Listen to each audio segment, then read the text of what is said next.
જો મિત્રો આપણે અગાઉ બીજા પાઠની અંદર સપુષ્પી વનસ્પતિમાં લિંગી પ્રજનન એની અંદર આપણે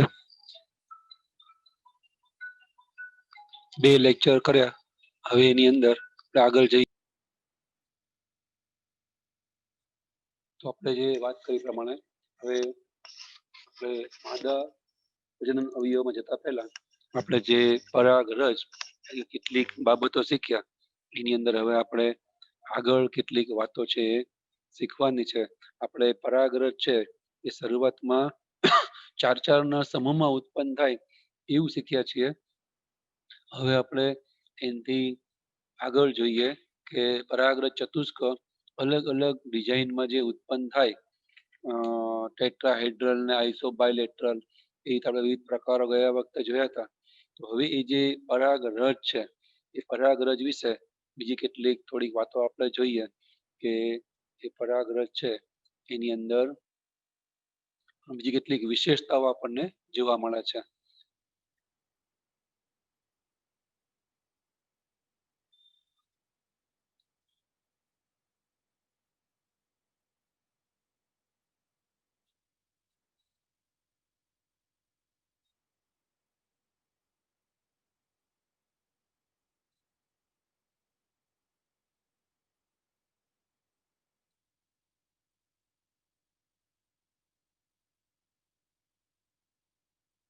તો એની અંદર પહેલી વિશેષતા એ છે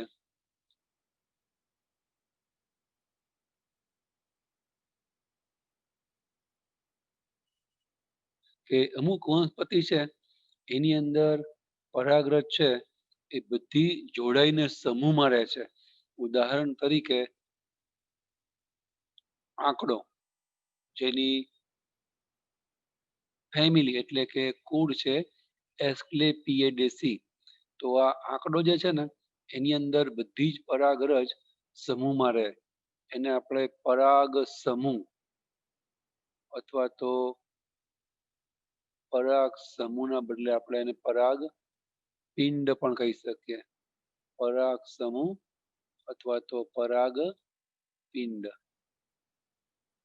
બરાબર.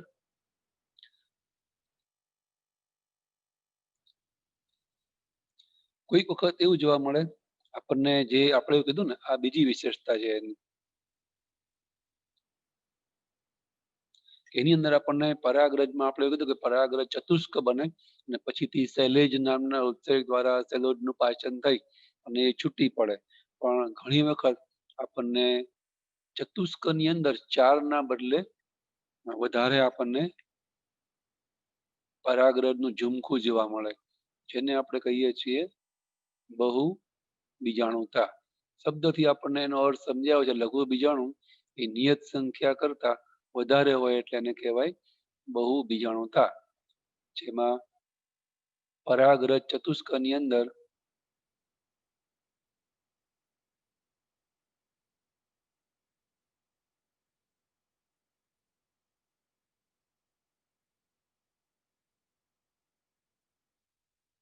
ચાર કરતા વધુ પરાગરજ જોવા મળે. ઉદાહરણ તરીકે જે સંપૂર્ણ પરોપજીવી વનસ્પતિ તરીકે આપણે 11માં શીખ્યા છીએ એ અમરવેલ. આપણને અમરવેલમાં આવું જોવા મળશે. પરાગરજ ચતુષ્કમાં આપણને 4 કરતા વધુ પરાગરજ જોવા મળશે. જનરલી ચતુષ્કમાં નામ પ્રમાણે 4 હોય. તો આ પરાગરજની બીજી વિશેષતા. ત્રીજી એક વિશેષતા એ છે કે કેટલીક વનસ્પતિની પરાગરજ છે એ એલર્જી ઉત્પન્ન કરે છે. તો એને એરો એલર્જન્સ પ્રકારની પરાગરજ કહેવાય. એરો એટલે હવા અને એલર્જી ઉત્પન્ન કરે એટલે એને એલર્જન્સ કહેવાય. જેનાથી એલર્જી થાય એને આપણે એલર્જન કહીએ છીએ. તો એને જન એટલે જનરેટ કરે, એલર્જી જનરેટ કરે એટલે એને એલર્જન કહેવાય. એલર્જન્સ પ્રકારની પરાગરજ આપણને જોવા મળે. ઉદાહરણ તરીકે પાર્થેનિયમ અને એમેરેન્થસ. પાર્થેનિયમ એટલે ઘાસ પ્રકારની વનસ્પતિ છે. પાર્થેનિયમ એક પ્રકારનું ઘાસ છે, જેને આપણે ગાજર ઘાસ પણ કહી શકીએ. અને બીજી છે એમેરેન્થસ. એમેરેન્થસ એક પ્રકારની ભાજી છે.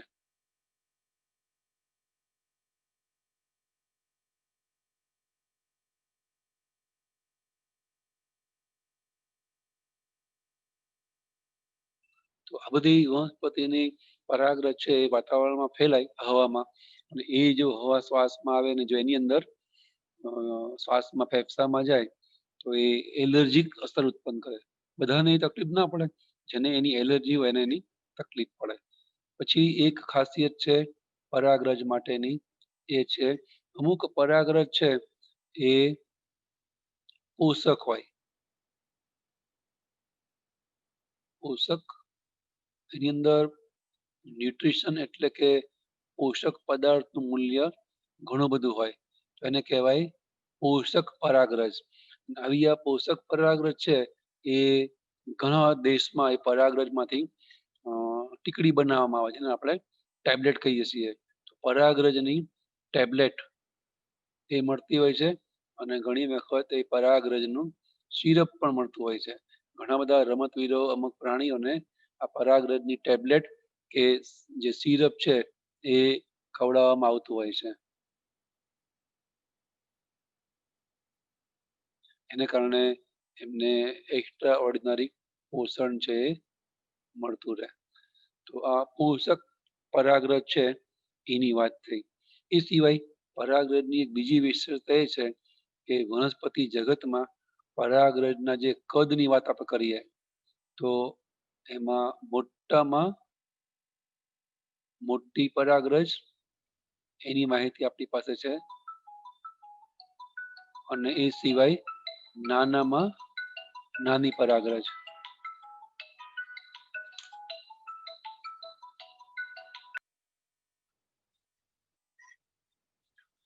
તો એવી રીતે મોટામાં મોટી પરાગરજ અને નાનામાં નાની પરાગરજ એ સાઈઝ પણ આપણને એની માહિતી આપણી પાસે છે, તો એ હું અહીંયા શેર કરું છું. મોટામાં મોટી પરાગરજ અને નાનામાં નાની પરાગરજ. તો અહીંયા મોટામાં મોટી પરાગરજ છે એ આપણને જોવા મળે છે સાયપેરસ નામની વનસ્પતિમાં.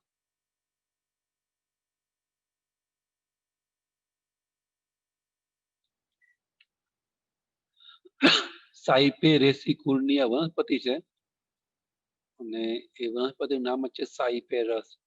એની પરાગરજ છે એ આપણને મોટામાં મોટી જોવા મળે. અને સોરી, સાયપેરસ નહીં, પણ મોટામાં મોટી પરાગરજ છે આપણને મિરાબિલિસ જલાપા નામની વનસ્પતિમાં જોવા મળશે. મિરાબિલિસ જલાપા ગુલબાસનું આ સાયન્ટિફિક નામ છે. મિરાબિલિસ જલાપા જાતીય નામ છે, જેને આપણે ગુજરાતીમાં ગુલબાસ કહીએ છીએ.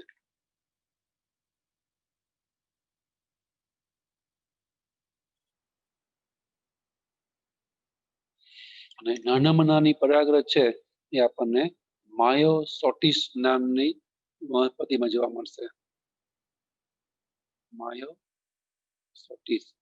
બીજી એક પરાગરજની વિશેષતા એ છે કે આપણે જાણીએ છીએ કે એક લઘુ બીજાણુ માતૃકોષમાંથી કુલ 4 પરાગરજ છે એ બનતી હોય છે.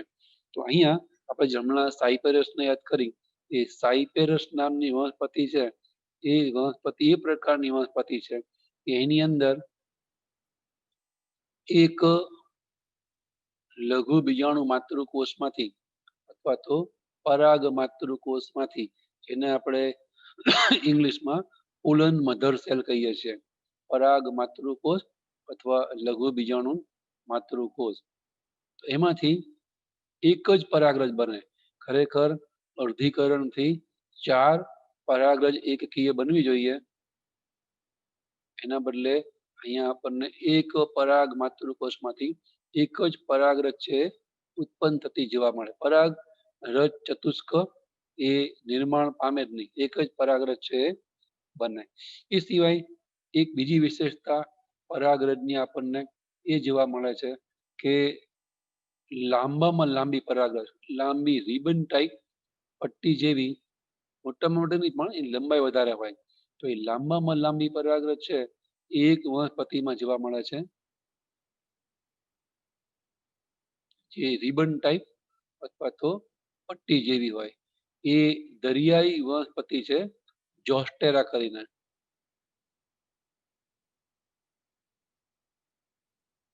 એની અંદર આપણને જોવા મળે દરિયાઈ વનસ્પતિ જોસ્ટેરા. એની અંદર આપણને આવી લાંબી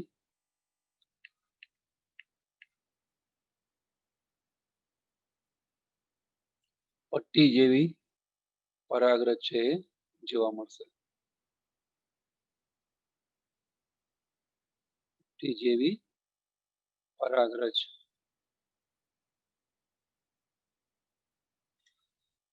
અને એ પાણીમાં છે એટલે પાણીમાં તરી અને દૂર સુધી પહોંચવામાં ઘણી બધી કામ લાગે. પછી બીજી એક વિશેષતા છે પરાગરજની, એ છે નિમેક નામની વ્યક્તિ થઈ ગઈ. નિમેક આ વ્યક્તિનું નામ છે.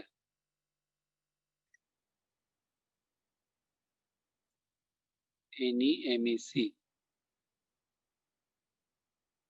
એને આ પરાગરજની અંદર થતી ઘટના શોધી એટલે આપણે એને નિમેક ઘટના તરીકે ઓળખીએ છીએ. એના મતે એક વનસ્પતિ છે વોટર હાયસિન્થ કરીને, એને આપણે જળકુંભી કહીએ ને, એ વનસ્પતિને વૈજ્ઞાનિક નામ પ્રમાણે આઇકોર્નિયા ક્રેસિપિસ અથવા તો આપણે વોટર હાયસિન્થ તરીકે ઓળખીએ છીએ. એની અંદર આપણને 8 કોષ કેન્દ્ર યુક્ત, 8 કોષ કેન્દ્ર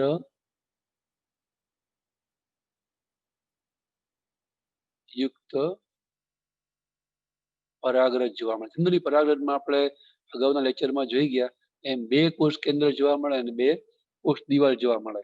એના બદલે આપણને હાયસિન્થ નામની વનસ્પતિ એવી વનસ્પતિ જોવા મળે છે કે જેની અંદર પરાગરજમાં 2 ના બદલે 8 કોષો કે 8 કોષ કેન્દ્ર આપણને જોવા મળે. એ સિવાય એક વિશેષતા પરાગરજ માટે એ આપી છે કે જે ઘઉં ચોખા જેવી ધાન્ય વર્ગની વનસ્પતિ છે એની જે પરાગરજ છે એનું આયુષ્ય એ પરાગાશયમાંથી બહાર આવે પછી કેટલો સમય જીવંત રહે, તો લગભગ એ 30 મિનિટ સુધી જીવંત રહે. અડધી કલાક સુધીમાં જો એ બીજી વનસ્પતિના એ જ જાતિની બીજી વનસ્પતિના પરાગાસન ઉપર પરાગનયન ના પામે તો એ મૃત્યુ પામે. પછી એ પરાગરજ છે નાશ પામે છે. પછી એ પરાગરજ છે એનો કોઈ અર્થ રહેશે નહીં, એની પરાગનયન ફલન કરવાની ક્ષમતા નાશ પામે. એની સામે અમુક વનસ્પતિ એવી છે જેમ કે રોજેસી લેગ્યુમિનેસી, એની પરાગરજ છે એ ઘણો લાંબો સમય જીવતી હોય છે. રોજેસી એટલે ગુલાબની કુળનું નામ છે, ગુલાબની ફેમિલી. પછી લેગ્યુમિનેસી કઠોળ વર્ગની બધી વનસ્પતિ, ચોળા ચણા વટાણા વાલ વગેરે સિમ્બી કુળની વનસ્પતિ આપણે કહીએ એ લેગ્યુમિનોસી. અને એક બીજું આપણને કુળ આપ્યું છે એ છે સોલેનેસી, જે બટાકા રીંગણા છે સોલેનમ મેલેન્જોના, સોલેનમ નાઇગ્રમ, તો એ વનસ્પતિનું કુળ સોલેનેસી છે. તો આ કુળની જે વનસ્પતિઓ છે એની પરાગરજ છે એ અમુક માસ સુધી જીવંત રહે. જાતિ અને વનસ્પતિને ભૌગોલિક વાતાવરણ પર આધાર રાખે પણ મહિનાઓ સુધી એની પરાગરજ છે જીવંત રહે. અડધી કલાક નહીં, મહિનાઓ સુધી એની પરાગરજ છે જીવંત રહી શકતી હોય છે. તો આ પણ પરાગરજની જે જીવિતતા છે એમાં આપણને ઘણી બધી આ રીતે વિવિધતા છે જોવા મળતી હોય છે. એ સિવાય અહીંયા આપણને એ માહિતી આપી છે કે વધારાની બીજી એક વિશેષતા, જે આ પરાગરજ છે એની અંદર આપણે એવું જોયું કે બે આવરણ હોય, બહારનું આવરણ ટેસ્ટા, અંદરનું આવરણ ટેગમેન. બહારનું આવરણ છે બાહ્ય આવરક, અંદરનું આવરણ અંત આવરક. એ બાહ્ય આવરક છે એમાં ક્યાંક છિદ્રો જોવા મળે આપણને, એને આપણે જનન છિદ્ર કહીએ છીએ. તો જે દ્વિદળી વનસ્પતિ છે એ દ્વિદળીમાં આપણને પરાગરજની ફરતે એક જનન છિદ્ર જોવા મળે.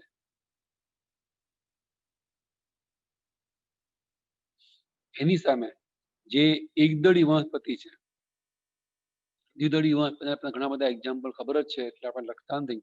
જ્યારે દ્વિદળી વનસ્પતિ છે એની સામે એકદળી વનસ્પતિમાં આપણને એક જ જનન છિદ્ર જોવા મળે. એકદળીમાં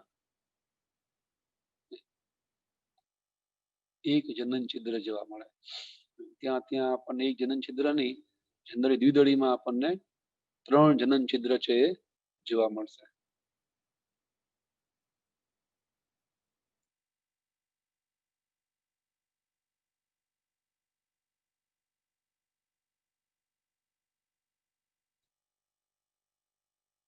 ત્રણ જનન છિદ્ર જોવા મળે ને એટલે આપણે એને ટ્રાઇકોપ્લેટ પ્રકારની પરાગરજ કહીએ છીએ. એને કહેવાય ટ્રાય એટલે 3, પ્લેટનો મતલબ જોવા મળતા છિદ્રો એટલે ટ્રાઇકોપ્લેટ પ્રકારની પરાગરજ કહેવાય. અહીંયા આપણને એક જ છિદ્ર જોવા મળે એટલે એને આપણે કહીએ છીએ મોનોકોપ્લેટ પ્રકારની કે મોનોકોપ્લેટ પ્રકારની. મોનો એટલે એક આપણને ખબર છે, તો એને કહેવાય કોપ્લેટ એટલે મોનોકોપ્લેટ, એક છિદ્ર ધરાવતી, એક જનન છિદ્ર ધરાવતી પરાગરજ. તો આ પણ એક વધારે આપણને પરાગરજ છે એની વિશેષતા જોવા મળે. એ સિવાય ઘણી વખત પરાગરજને આપણે જનીન નિધિ, જનીન બેંકની જેમ -196 ડિગ્રી તાપમાને જે પ્રવાહી નાઇટ્રોજનનું તાપમાન છે, લિક્વિડ નાઇટ્રોજન તાપમાન -196 ડિગ્રી આપણને જોવા મળે. તો એની અંદર આપણે આ પ્રવાહી નાઇટ્રોજનમાં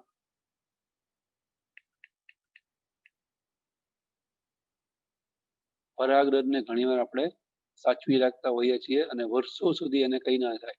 ફરી આપણે પરાગરજનો એ જ જાતિની વનસ્પતિને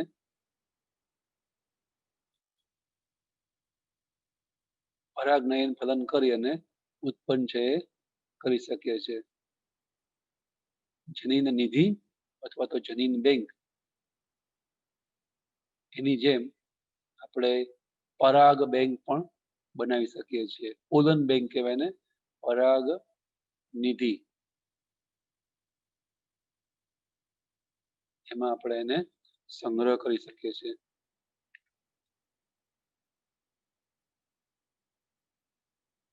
તો પરાગરજ છે એની આટલી બધી વિવિધ આપણે વાતો અહીંયા શીખ્યા, એ બધી તમે તમારી નોટબુકની અંદર નોંધ કરી રાખજો. તમને વધારાની માહિતી તરીકે આ બધી માહિતી છે કામ લાગશે. કદાચ આને લગતો કંઈ પણ પ્રશ્ન પૂછાય કે આપણા ધ્યાનમાં આવે કોઈ સહાયક સાહિત્યમાં, તો આપણને ખ્યાલ આવે. હવે પરાગરજ ની સામે એક છેલ્લો મુદ્દો આપણે જોઈએ છીએ, એ છે પરાગરજ જ્યારે પરાગનયન પામે એટલે કે સ્ત્રી કેસરના પરાગાસન ઉપર સ્થાપિત પામે ત્યારે એ પરાગરજ પરાગ નલિકા બનાવે છે. એને એકચ્યુઅલી કહેવાય નર જન્યુ જનક.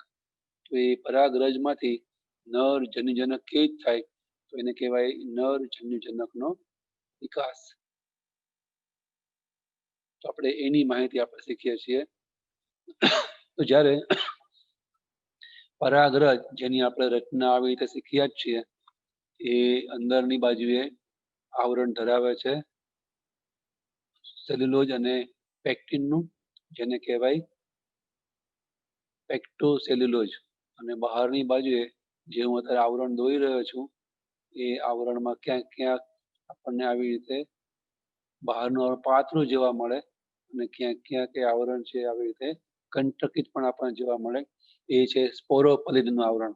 એની અંદરની બાજુએ એક કોષ કેન્દ્ર ફરતે બહુ નહિવત કોષ રસ વીંટળાયેલો હોય અને બીજા કોષ કેન્દ્ર ફરતે મોટા ભાગના એ કોષનો પરાગરજ નામના કોષનો કોષરસ છે એ વીંટળાયેલો આપણને જોવા મળે. તો આ જે ભાગ છે એને આપણે કહીએ છીએ નાલ કોષ, અને ઉપરની બાજુનો જે નાનો એવો કોષ છે એને આપણે કહીએ છીએ જનન કોષ. જ્યારે પરાગ નયનથી પવન દ્વારા કે પતંગિયા દ્વારા એ પરાગરજ સ્ત્રીકેસરના પરાગાશય ઉપર પડે એને કહેવાય જનન કોષ. તો એ વખતે એ પરાગાસન ઉપર માનો કે સ્ત્રીકેસરનું પરાગાસન છે, તો અહીંયા એ પરાગરજ જ્યારે પડે ને ત્યારે જો એ સ્થિતિમાં પડે કે નીચેની બાજુએ જનન કોષ અને ઉપરની બાજુએ વાનસ્પતિક કોષ છે, તો આ પરાગરજનું કોઈ કામ નહીં, કારણ કે જે પરાગાસન છે એની સંપર્કમાં વાનસ્પતિક કોષ હોવો જોઈએ એ નથી. અહીંયા સંપર્કમાં નાલ જનન કોષ કેન્દ્ર છે જે પરાગ નળી ઉત્પન્ન નહીં કરી શકે. એટલે પરાગરજ જ્યારે અહીંયા બીજાશયના ઉપરના આવા પરાગાશય સ્થાપિત થાય તો વાનસ્પતિક કોષ એ પરાગાસન તરફ રહે. એ પ્રકારે જ પરાગરજ છે પરાગનયન પામવી જોઈએ. એનો મતલબ શું થયો? કુદરતનું કેટલું શાર્પ શૂટિંગ છે, કુદરતનું કેટલું શાર્પ શૂટિંગ છે કે પવન કે પતંગિયા દ્વારા ઘણી બધી પરાગરજ છે એ પરાગાસન પર સ્થાપિત થાય, એમાંથી જે આ પરાગરજ હોય એ જ વિકાસ પામે, પરાગ નલિકા ઉત્પન્ન કરે, બાકી બધી નાશ પામશે. હવે આપણને એમ થાય કે એવી રીતે તો એક કરતા વધારે પરાગરજ પણ પરાગાસન ઉપર સ્થાપિત થઈ શકે ને? તો હા, સ્થાપિત થઈ શકે. એમાંથી જે પહેલી પરાગ નલિકા એ નીચે સ્ત્રીકેસરમાં જે અહીંયા બીજાશયની અંદર અંડક હોય એમાં પહોંચી શકે. અહીંયા અંડક હશે અને અહીંથી જે પરાગ નળી ઉત્પન્ન થાય તો એ પરાગ નળી જે પહેલી પહોંચી શકે ને એ એનું ફલન કરે. પણ ટૂંકમાં એક કરતા વધારે પરાગરજ એનું નાલકોષનું મુખ એ નીચે પરાગાસન તરફ એમ ગોઠવાઈ શકે છે. હવે કેવી રીતે થાય પરાગ નલિકાનો વિકાસ? તો જ્યારે આવી રીતે વાનસ્પતિક કોષ પરાગાસન તરફ રહે એવી રીતે પરાગનયન પામે એટલે કે પરાગાસન ઉપર સ્થાપિત થાય, તો પરાગાસન ઉપર રહેલા કેટલાક એવા રસાયણો કે ઉત્સેચકોની મદદથી એનું જે આ જનન છિદ્ર છે એ જનન છિદ્ર વાળો ભાગ છે અત્યંત પાતળો છે, એ જગ્યાએથી એ તૂટે અને એની અંદર ઘણા બધા રસાયણો શોષાય, એનું કદ વધે. એટલે એને કારણે દબાણથી અંદરનું જે નરમ આવરણ છે સ્પેક્ટોસેલ્યુલોઝ બનેલું એ દબાણથી બહાર આવી અને નલિકાના રૂપમાં એ આવી રીતે વિકાસ પામશે. આવી રીતે એને આપણે કહીએ છીએ પરાગરજમાંથી ઉત્પન્ન થયેલી પરાગ નલિકા. અને બહારનું આવરણ છે એ તો જેમ હોય એમ જ રહેશે. જ્યાં જનન છિદ્ર હતું એ જનન છિદ્રમાંથી આવી રીતે પરાગ નલિકા બનશે. અહીંયા જનન કોષ કેન્દ્ર છે એ આપણે કીધું એમ ઉપર રીતે ગોઠવાયેલો હોય અને જ્યાં વાનસ્પતિક કોષ કેન્દ્ર છે એ નીચેની બાજુ હોય, પણ જેવું એ પરાગાસન સ્થાપિત થાય એવું તરત એનું કોષ કેન્દ્ર અહીંયા ટોચ ઉપર રહે અને એને લઈ અને એ વિવિધ પ્રકારના પદાર્થનો અહીંથી પરાગાસન ઉપર શોષણ કરે અને એનું કદ વધે એટલે એને લઈ અને આ રીતે પરાગ નલિકાના રૂપમાં એ બહાર આવે કે જેની ટોચ ઉપર વાનસ્પતિક કોષનું કોષ કેન્દ્ર છે એ રહેલું હોય. જેમ જેમ જે આ બીજાશયની દિવાલમાં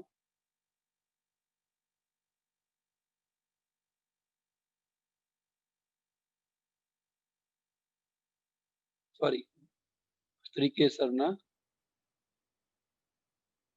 પરાગાસન ઉપર સ્થાપિત થયેલી આ પરાગરજ એ આવી રીતે પરાગ નલિકા ઉત્પન્ન કરે. અહીંયા આ સ્ત્રીકેસરના નલિકામય ભાગમાંથી પસાર થાય જેને આપણે કહીએ છીએ પરાગ નલિકાનું વહન કરવા માટેની નળી છે, તેને કહેવાય પરાગ વાહિની.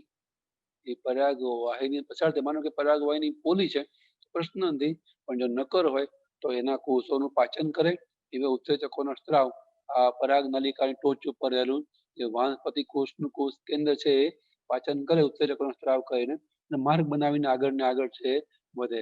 જેમ જેમ એ આગળ વધશે એમ એમ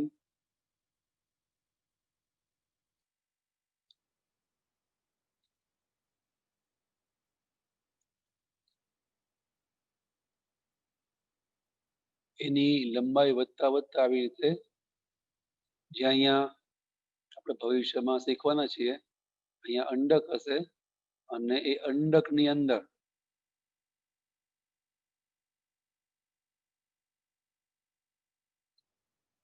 અંડકોષ હોય. એ અંડકો સુધી પહોંચવા માટે આ પરાગ નલિકા છે એ લંબાઈને છેક ત્યાં સુધી આવી રીતે પહોંચે. પણ મીનવાઇલ જે ટોચ ઉપર રહેલો વાનસ્પતિ કોષ કેન્દ્ર છે, એ જેમ જેમ આ પરાગ નલિકા છે એ પરાગ નલિકાનો વિકાસ કરે, એ જેમ જેમ એની લંબાઈ ઊંડી ને ઊંડી બનતી જાય, વધતી જ જાય, એ પ્રકારે એનો લંબાઈમાં કે ઊંડાઈમાં વિકાસ થાય. એ વખતે જે આ અહીંયા જનન કોષ કેન્દ્ર છે, એ જનન કોષ કેન્દ્ર એ નાશ પામશે. અને એ જનન કોષ કેન્દ્ર છે એ આની અંદર દાખલ થાય અને એ પણ ધીમે ધીમે ધીમે પરાગ નલિકામાં ખસે. અને એની અંદર એક વખત સંભાજન થઈ અને બે કોષ કેન્દ્ર બને આવી રીતે. એને કહેવાય નરજન્યુ, અથવા તો એને કોષ દિવાલ વગરના બે કોષ કેન્દ્ર અને કોષ રસ જ છે એટલે એને પ્રકોષ કેન્દ્ર પણ કહેવાય. પણ ખાસ તો નરજન્યુ તરીકે આપણે વધારે ઓળખીએ છીએ પ્રકોષ કેન્દ્ર કરતા. તો આવી રીતે બે નરજન્ય ઉત્પન્ન થાય. હવે આ વાનસ્પતિ કોષનું કોષ કેન્દ્ર જે અહીંયા ટોચ ઉપર રહેલું છે એ અહીંયા અંડ કોષમાં દાખલ થશે, પછી એ નાશ પામશે અને ટોચ છે એનાથી તૂટી જશે અને એની પાછળ રહેલા બંને નરજન્યુઓ છે એ આ માર્ગે થઈને અહીંયા અંડકોષ આગળ મુક્ત થાય અને એનું ફલન કરે. પણ આ અવસ્થા કે જેની અંદર પરાગ રજ એમાં આવી રીતે પરાગ નલિકાનો વિકાસ થયો હોય, એમાં ત્રણ કોષ કેન્દ્ર જોવા મળે. એક વાનસ્પતિ કોષ કેન્દ્ર એ ટોચ ઉપર હોય અને બે નર જનન કોષો કે જેને નરજન્યુ કહેવાય એ હોય. એ અવસ્થાને આપણે કહીએ છીએ નરજન્યુ જનક અવસ્થા. બહુ ટૂંકા સમય માટેની અવસ્થા હોય છે. પરાગ રજ જેવું પરાગાસન પરાગ નયન પામીને સ્થાપિત થાય, થોડીક વારમાં જ પરાગ નલિકા વિકાસ પામી અને એનું ફલન છે કરી નાખે છે. જે માણસની અંદર આપણે અગાઉ જોયું હતું કે માનવીમાં 5 થી 6 કલાક ફલનની ક્રિયા ચાલે છે. અહીંયા પણ થોડીક વાર માટેની આ નર જન્યુજનકની અવસ્થા હોય છે. તો નરજન્યુ તો આને કહેવાય નર જન્યુજનક. એની સામે અહીંયા આપણે નર જન્યુજનકને લગતા અને નર પ્રજનન અંગને લગતા જેટલા પણ મુદ્દાઓ છે એ અહીંયા આપણે પૂરા કર્યા છે. અહીંયા આપણને છેલ્લી માહિતી છે એ જોઈને પૂરું કરીએ આપણે કે જે પરાગ રજ છે એ જેટલી પણ વનસ્પતિ સૃષ્ટિમાં રહેલી વનસ્પતિ છે એમાં 60% વનસ્પતિમાં પરાગરજ છે એ આવી રીતે આપણે ઉપર બતાવી છે. એક વાનસ્પતિ કોષ કેન્દ્ર એટલે કે નાલ કોષ કેન્દ્ર અને એક જનન કોષ કેન્દ્ર, એમ દ્વિકોષીય અવસ્થાએ હંમેશા વિકિરણ પામે, પરાગનયન છે એ પામે છે. પણ બાકીની 40% વનસ્પતિ એવી છે કે જેની અંદર જેમ કે એ 40% વનસ્પતિની અંદર અમુક આવૃત બીજધારીનો સમાવેશ થાય છે. તો એ 40% ની અંદર ત્રિકોષીય અવસ્થાએ, અહીંયા આપણે દ્વિકોષીય લખ્યું છે, તો એની અંદર પરાગરજ પરાગાશયમાંથી વિકિરણ પામે ને એ પહેલા જ તેની અંદર એક આ જનન કોષનું સમસૂત્રી ભાજન થઈ અને બે કોષ કેન્દ્ર ઉત્પન્ન થઈ ગયા હોય. જેમાં અહીંયા આપણે બતાવ્યું કે આ બે નરજન્યુ છે અને આ એક વાનસ્પતિ કોષ કેન્દ્ર, ત્રિકોષીય અવસ્થાએ આ નર જન્યુજનક અવસ્થા છે. ભાઈ તો ક્યારે આવું થાય? જ્યારે પરાગરજ પરાગનયન પામી પરાગાશયનો પર સ્થાપિત થાય અને આવી રીતે પરાગ નલિકાનો વિકાસ કરે ત્યારે આવું થાય ને. પણ ઘણી વખત આવું અનાવૃત બીજધારીની અંદર આવા 3 કોષ કેન્દ્ર એટલે કે ત્રિકોષીય અવસ્થાએ જ પરાગરજ પરાગાશયમાંથી તૈયાર થઈને નિકાલ પામે છે. તો 40% અનાવૃત બીજધારીમાં પરાગરજ ત્રિકોષીય અવસ્થાએ કે મોટાભાગની એટલે કે 60% વનસ્પતિમાં પરાગરજ છે દ્વિકોષીય અવસ્થાએ જ વિકિરણ છે પામે છે. તો અહીંયા આપણે પરાગરજ, નર જન્યુજનક, પરાગાશય એમ નર પ્રજનન અવયવ વિશે જેટલી પણ એક્સ્ટ્રા માહિતી આપણને અનુકૂળ લાગે, કામ લાગે અને જેટલી મેક્સિમમ પૂછાતી હોય છે એટલી માહિતી અહીંયા આપણે શેર કરી. તમે લોકોએ બધી માહિતી નોંધી લીધી હશે. અહીંયા આપણે નર પ્રજનન અવયવ છે એની વાત પૂરી કરીએ છીએ. હવે આપણે જોઈએ છીએ માદા પ્રજનન અવયવ. તમે લોકો લખી લો, જોઈ લો, સ્ક્રીનશોટ લઈ લો. હું અહીંયા અત્યારે બધું ક્લિયર કરી નાખું છું. હવે આપણે શીખીએ છીએ માદા પ્રજનન અવયવ.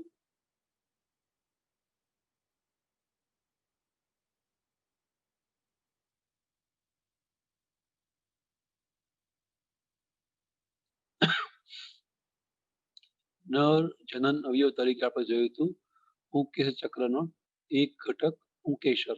એમ માદા પ્રજનન અંગ તરીકે સ્ત્રીકેસર ચક્રમાં જોવા મળતું એક સ્ત્રીકેસર છે એને આપણે ગણાવી શકીએ.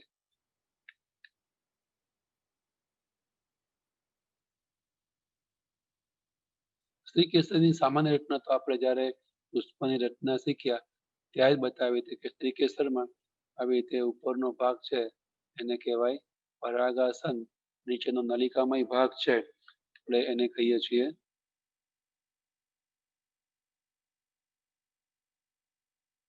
પરાગવાહિની. અને પછીથી એ પરાગવાહિની નીચેની બાજુએ થોડી ફૂલેલી હોય તો એ રચનાને આપણે કહીએ છીએ બીજાશય.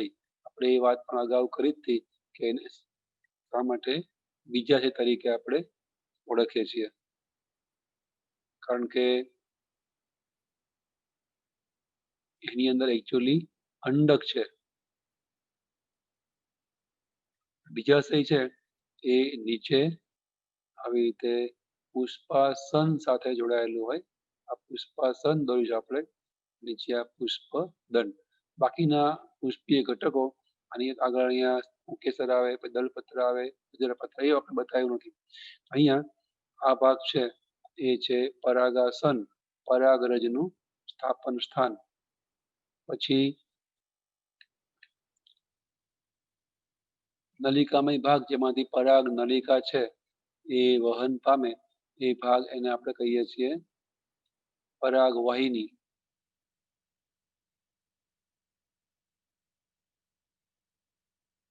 અને નીચેનો ફૂલેલો ભાગ એકચ્યુઅલી એમાં અંડકો હોય પણ આપણે એને અંડાશય નહીં, કારણ કે એ શબ્દ પ્રાણી સૃષ્ટિ માટે વપરાયો છે. ભવિષ્યમાં એ અંડક છે એ બીજમાં ફેરવાશે એટલે આપણે આને કહીએ છીએ બીજાશય. એકચ્યુઅલી જે આ બીજાશય છે એ ફળમાં ફેરવાય અને અંદરના અંડક છે એ બીજમાં ફેરવાશે એટલે આપણે આને બીજાશય એવું કહીએ છીએ. આ બીજાશય નું નામ આપવું હોય તો આપી શકાય પુષ્પાસન. અને નીચેનો દંડ જેવો ભાગ જ્યાંથી પુષ્પ માતૃ વનસ્પતિ જોડે જોડાયેલું હોય એ ભાગ છે પુષ્પદંડ. અહીંયા જે આ પરાગાસન છે એ અલગ અલગ પ્રકારનું હોય. આવી રીતે મેં બતાવ્યું છે એમ ખરબચડી સપાટી વાળું પણ જોવા મળે, અથવા તો આવી રીતે રોમમય પણ જોવા મળે, અથવા તો આવી રીતે પ્રવર્ધમય પણ જોવા મળે, અથવા એની ઉપર આપણને શ્લેષ્મ પણ જોવા મળે, ચિકાર.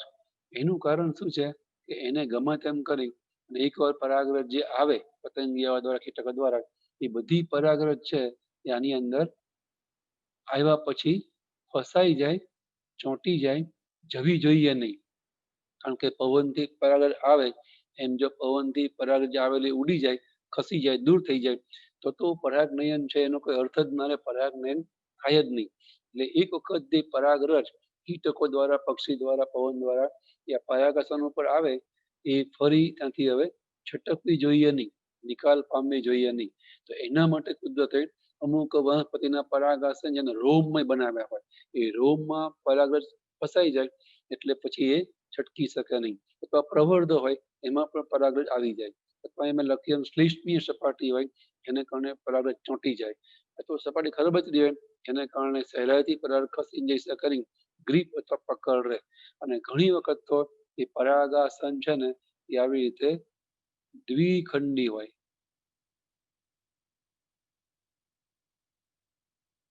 આવું પણ આપણને જોવા મળે. પરાગાસન છે, આ પરાગવાહિની દોરું છું હું નીચે આ બીજાશય, તો આને કહેવાય દ્વિખંડી પરાગાસન, જેને કારણે જે પરાગરજ આવે એ આ દિશામાંથી આવે તો એને મળે પવનથી, આ દિશામાંથી આવે તો પણ એને મળે. એટલે પરાગ નયનની શક્યતા ઘણી બધી વધી જાય અને ઘણી વખત બહુખંડીય પરાગાસન પણ આપણને જોવા મળે. ટૂંકમાં પરાગાસન એવો પ્રયત્ન કરશે કે એને ગમે તેમ કહીને પરાગરજ મળવાની શક્યતા વધે અને મળ્યા પછી પરાગનયન થયા પછી પરાગરજ દૂર ના થાય. એવી રીતે જે આ પરાગ વાહિની છે એની અંદર પણ બે સિચ્યુએશન આપણે કીધી, કાં તો એ નક્કર હોય અને કાં તો એ ઓલી હોય. એ સિવાય ઘણી વખત એ લાંબી પણ હોય અને ઘણી વખત એ સાંકડી પણ હોય. જે પ્રકારની વનસ્પતિની જાત એ પ્રકારે આપણને જોવા મળે. અને સિવાય બીજાશય છે એ ભલે બહારથી આપણને દેખાય એક, પણ ઘણી વાર જો સ્ત્રી કેસર યુક્ત હોય, એક કરતા વધારે સ્ત્રી કેસર હોય જેને બહુ સ્ત્રી કેસરી પુષ્પ કહેવાય, પણ એની અંદર સ્ત્રી કેસર બધા જોડાયેલા હોય તો એને અંદર આપણને ભલે દેખાય એક પણ એમાં ઘણા બધા કોટરો આપણને જોવા મળે. અને મુક્ત સ્ત્રી કેસરી પુષ્પ હોય તો પ્રશ્ન નથી, એની અંદર અલગ અલગ સ્ત્રી કેસર આપણને જોવા મળે. અને આપણે કીધું એની અંદર આપણને બીજાશયમાં અંડકો છે એ જોવા મળે. તો અહીંયા આપણે અટકે છે. નેક્સ્ટ ટાઈમ જોઈશું કે અંડકો છે જેમ આપણે જોયું ને બીજા લઘુ બીજાણુ ધાની કેવી તૈયાર થાય. અહીંયા અંડક એને આપણે મહાબીજાણુ કહીએ છીએ. એ અંડકોષ, એ અંડકોષને મહાબીજાણુ કહેવાય. જેમાં હોય એને અંડક કહેવાય, એ મહાબીજાણુ ધાની કહેવાય. એ કેવી રીતે વિકાસ પામે છે, એની અંદર કેવી રીતે રચનાઓ ગોઠવાયેલી હોય તો એ આપણે હવે નેક્સ્ટ જ જોઈશું. અને એના પછી આવશે ફલન અને ગર્ભ વિકાસ. વનસ્પતિમાં પ્રજનનમાં આપણે નરની વાત શીખ્યા, માદા અંગની વાત આપણે થોડીક શીખ્યા છીએ, થોડીક બાકી રાખી આપણે નેક્સ્ટ ટાઈમ જોઈશું. અહીંયા આપણે અટકીએ છીએ.